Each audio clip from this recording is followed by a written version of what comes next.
Okey, ini tajuk 8.2 locus. Cikgu sambung ni penyelesaian masalah nah. Okey, soalan 1, raja di bawah menunjukkan sebuah segitiga. RST mewakili sebahagian daripada kawasan taman. Ni kawasan taman ni. Titik Y dan titik Z mewakili perjalanan basikal Y dan basikal Z.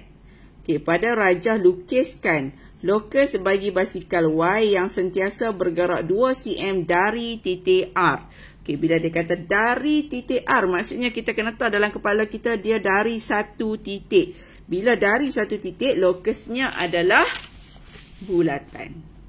Dari satu titik, ianya adalah bulatan. Titik itu titik apa? Titiknya adalah titik R. Jadi kita pergi titik R, sebelum tu kita kena ukur 2 cm. Okey, guna pembaris, guna jangka lukis, ukur 2 cm. Okey, ukur 2 cm.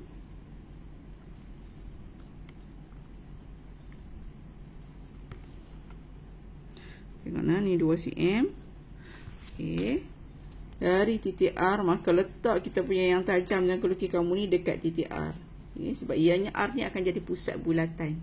Okey, pusing jangka lukis ni. Nak lukis bulatan, pastikan dia tak jadi double line lah. Kalau jadi double line, lukisan kamu habis kosong markah. Okey. Ni ada sikit. Tak boleh lah, double line memang tak boleh. Kamu kena padam buat semula. Okey.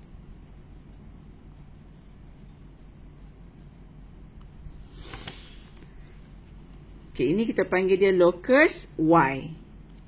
Kita tanda sebagai Y. Locus Y nah.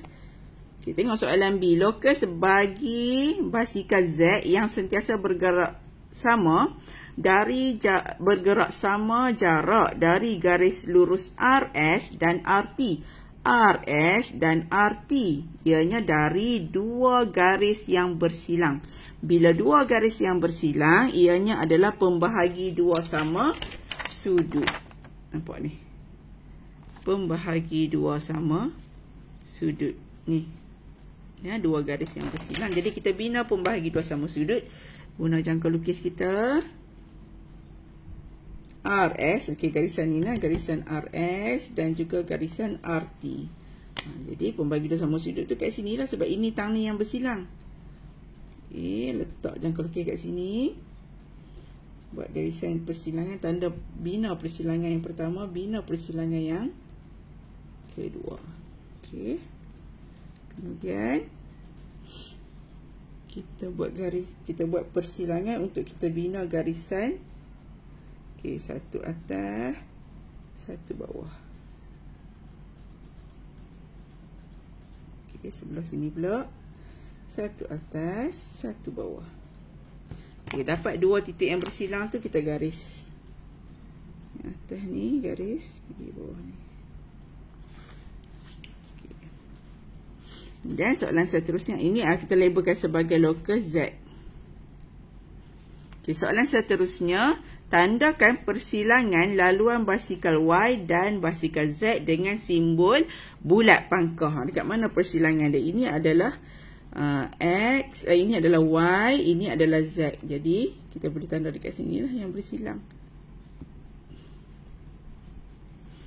Okey, yang satu je tanda yang bersilang, yang di dalam gambar rajah yang diberi sahaja. Ni satu lagi tak payah tanda, sebab yang ni bukan tidak dikira. Tapi yang ni dikira sebab dia duduk dalam kawasan ni. Oh, ini kena tanda juga. Kena tanda juga nah kelas ni. Tanda juga. Untuk selamat kamu tanda je dua-dua. Nah, takut sekali dia kata tanda satu je ni pun bersilang juga. Tanda je. Tanda tak ada masalah. Nah. Okey, nombor 2. Raja di bawah menunjukkan sebuah segi empat sama. Okey. RSTU dan sebuah bulatan berpusat O. Ni bulatan berpusat O yang berjejari 3 unit. Jejari 3 unit 1, 2, 3. 1, 2, 3. Jejari dia 3 unit. W ialah titik yang bergerak dengan keadaan jaraknya kurang 3 unit dari O. W ni dia kata kurang 3 unit dari O. M 3 unit, J 3 unit. Sama ada L ataupun K lah W ni. Sebab dia kurang 3 unit. Q pula ialah titik yang bergerak dengan keadaan QS sama dengan QU. Okay, S, titik S kat sini, titik U kat sini. Okay, lokus Q itu berjarak sama dengan S berjarak sama dengan U. Okay, maka lokus bagi Q adalah garis pembahagi dua sama serenjang ni. Nampak jarak ni dia sama, jarak ni pun dia sama. Okey, antara titik yang berikut, yang manakah persilangan W dan lokus Q? W tadi dia kata kurang 3 unit. Sama ada K ataupun L. Jadi bila K yang bersilang dengan U, K yang bersilang dengan Q, maka sini adalah K adalah titik persilangan W dan Q. Jadi kita akan tulis titik K jawapannya.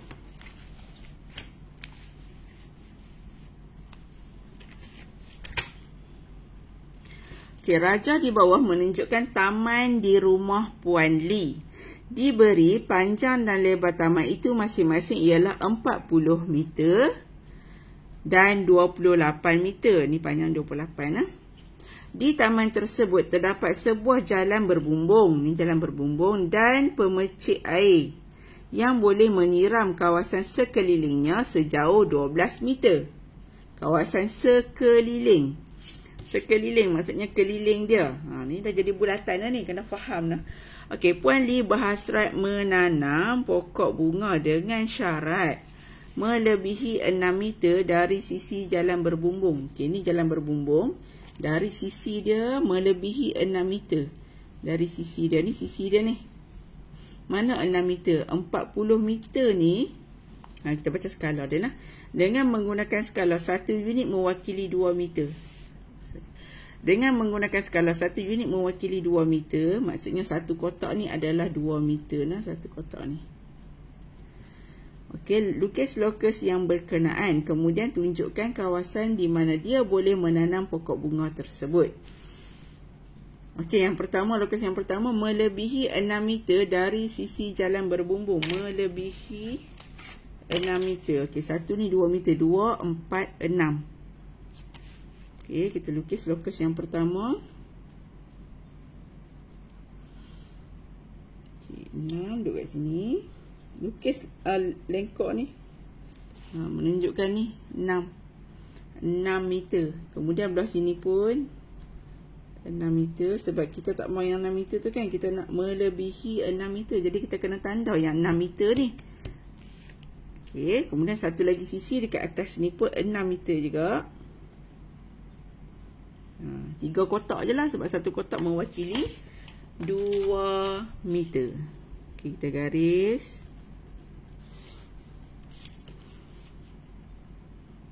Menunjukkan yang ni 6 meter.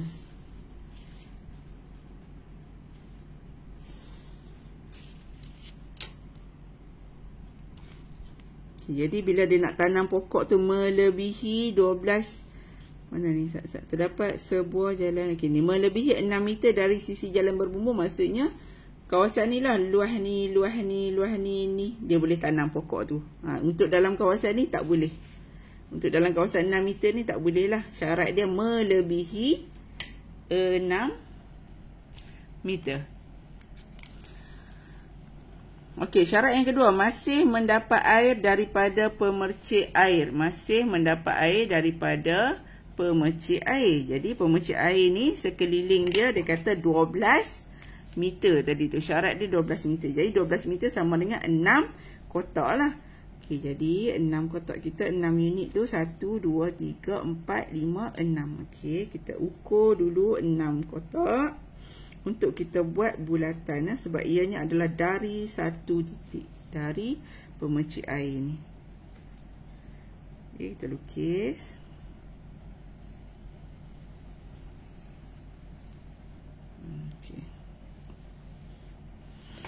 Ni tak payah dah sebab ini luar daripada gambar rajah. Ni luak pada gambar rajah nah. Okey, so sini saja. Jadi kat mana kita punya pokok yang kita boleh tanam, kena pemercik air kat sini, kena ayak. Ni dalam kawasan ni saja kena ayak ni. Kalau sini dah tak kena air. Nah, kelas kalau kat luar ni dah tak kena air, kat dalam ni kena air. Jadi kawasan yang kita boleh tanam pokok, yang Puan Lee boleh tanam pokok adalah kawasan ni.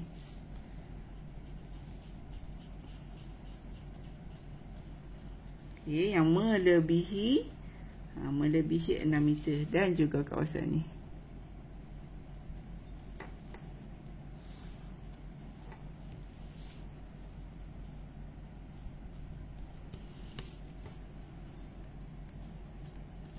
Cikgu tak tanda ni. Okey.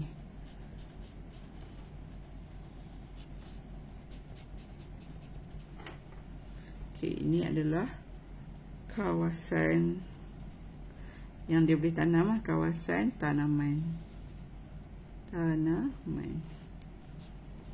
Kawasan tanaman. Okey. Okey, satu lagi soalan last.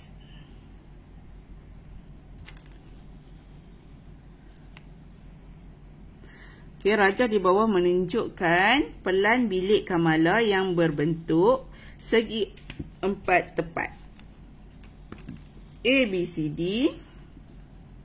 Okey, segi 4 tepat ABCD. Dia bercadang ingin memasang lampu shielding di dalam biliknya. Antara syarat yang diberikan oleh Kamala sebelum pemasangan lampu shielding itu ialah lampu shielding tersebut mesti berjarak 4 meter. Ni maklumat 4 meter dari dinding AB. Okey, 4 meter dari dinding AB. Saya kena ukur ni 4 meter ni. Okey. Dan 4 meter dari bucu C. Dari bucu C. Ini adalah bulatan. Dari bucu C. C ni adalah pusat bulatan dia. Okey, tentukan kedudukan lampu shielding itu.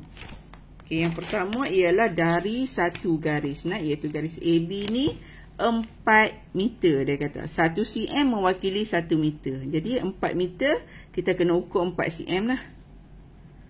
Okey, ukur 4 cm.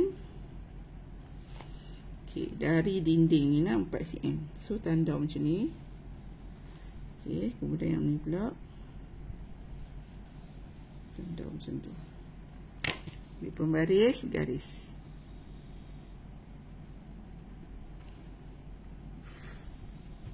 Okey, dan satu lagi adalah dari bucu C.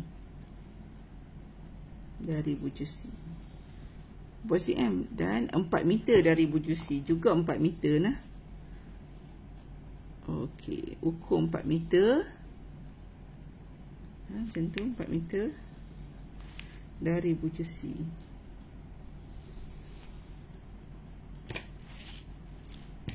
Ini tadi kat sini. Jadi macam tu. Okey, kita dapat titik persilangan dekat sini. Tentukan kedudukan lampu shielding itu. Jadi lampu shielding kedudukannya dekat sini.